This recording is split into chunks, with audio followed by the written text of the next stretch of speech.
Julie veut devenir vétérinaire. Depuis quelque temps, Julie n'a qu'une idée en tête, devenir vétérinaire. Adieu son grand amour pour les peluches et les licornes. Non, une seule chose compte aujourd'hui pour elle, les animaux, les vrais. Au début, c'était seulement une passion pour les chevaux, les chats et les pandas. Maintenant, ce sont tous les animaux de la terre.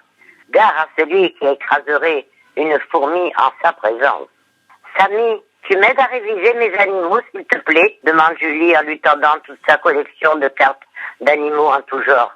Encore, s'écrie Samy, agacé. Il n'a pas du tout envie d'interrompre sa bande dessinée. Allez, sois sympa, s'il te plaît, mon Samy adoré. Ok, c'est Samy, mais en échange, tu promets de jouer au Cluedo avec moi. Ça marche, accepte Julie. Samy montre des images à Julie, qui doit reconnaître l'animal. Le gorille, la biche, le loup, c'est fastoche. Essaye de trouver des animaux moins connus. D'accord, se réjouit Samy, tu vas voir. Et là, c'est le trou noir. Julie n'a pas encore retenu les noms des suricates, narvals, ornithorynx, tapirs ou pangolins. Il va falloir que tu continues à réviser, s'exclame Samy taquin. Mais d'abord, un Cluedo. Le lendemain, au parc, Julie peut mettre ses connaissances en pratique. Un oisillon est tombé du nid et se trouve au beau milieu d'une allée, menacé par les poussettes et les trottinettes. « Écartez-vous » crie Julie. « Ne le touchez pas !» Léna file chercher le gardien qui doit sûrement avoir une échelle. « Il faut vite le remettre dans son nid. C'est vital » assure Julie. Julie ramasse l'oiseau le plus délicatement possible.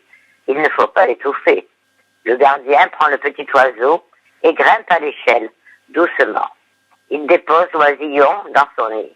« Vite, éloignons-nous » indique Julie. « Il faut laisser sa maman revenir et retrouver son petit. »« Mademoiselle, vous êtes une vétérinaire en herbe » la félicite le gardien. « Vous connaissez bien les animaux. » Julie rosit de fierté. Le soir, quand Julie raconte l'aventure à toute la famille réunie, maman a une idée lumineuse. « Pourquoi ne demanderais-tu pas à Madame de la Tortue de faire un petit stage chez elle ?»« Maman a raison, hein, chéri papa. Ainsi tu pourrais voir de près en quoi consiste le métier de vétérinaire dont tu rêves. » Julie n'y avait pas songé, mais elle est emballée. Madame de la Tortue accueille Julie dans son cabinet. Ce matin, la salle d'attente est envahie de chiens, de chats et de hamsters. Il y a même une dame avec un perroquet et un petit garçon avec un poisson rouge. Au téléphone, la secrétaire est débordée. « Non, monsieur Gréco, il n'y a pas de place pour votre python aujourd'hui. Le docteur l'a vu hier, il va très bien. » Julie est un peu perdue. « Docteur, je ne comprends pas. Pourquoi Myrtille grossit ?» se lamente une dame. « Voyons, cela, dit le docteur de la Tortue, qui commence à examiner Myrtille. Qu'en penses-tu, Julie ? » Elle n'a pas l'air malade, constate Julie. « Tu as raison, Myrtille se porte très bien. Elle va juste avoir des petits. Préparez-vous, elle peut en avoir plus de 10 bébés. » Le patient suivant est un petit teckel venu pour ses rappels de vaccin. La pauvre bête qui se souvient parfaitement du docteur et des piqûres est terrorisée.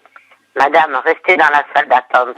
Nous allons bien nous occuper de Lucie. » Julie prend Lucie dans ses bras. Elle lui caresse la tête et murmure à son oreille pour l'apaiser. « Voilà, c'est fait, dit le vétérinaire. Bravo, Julie, tu l'as bien rassurée. » Soudain, il faut tout interrompre. Une urgence vient d'arriver. Un scotter a renversé un lévrier. Le pauvre chien a une patte qui saigne. Plus de peur que de mal, dit le docteur. Je vais lui faire quelques points de suture et lui mettre une attelle. Julie est un peu inquiète. Elle déteste voir souffrir les animaux. Elle ne se sent pas très bien. La secrétaire vient en renfort et soutient Julie qui vacille. « Ma petite Julie, appelle la secrétaire, pendant que Julie retrouve peu à peu ses esprits. « Tiens, prends un sirop de menthe pour te requinquer, lui suggère-t-elle. « Ah là là, j'espère que ce que tu as vu ici ne va pas te dégoûter du beau métier de vétérinaire. »« Non, non, pas du tout, affirme Julie, encore un peu palote. Je veux continuer d'aider Madame de la Tortue. » De retour à la maison, Julie raconte sa journée avec émotion. « J'adore soigner les animaux. Je déteste les voir souffrir, explique-t-elle. Quand j'ai vu ce lait briller avec du sang, ça m'a fait peur. C'est normal d'avoir eu peur, la rassure maman. En tout cas, Madame de la Tortue trouve que tu as un merveilleux contact avec les animaux. C'est essentiel quand on veut devenir vétérinaire.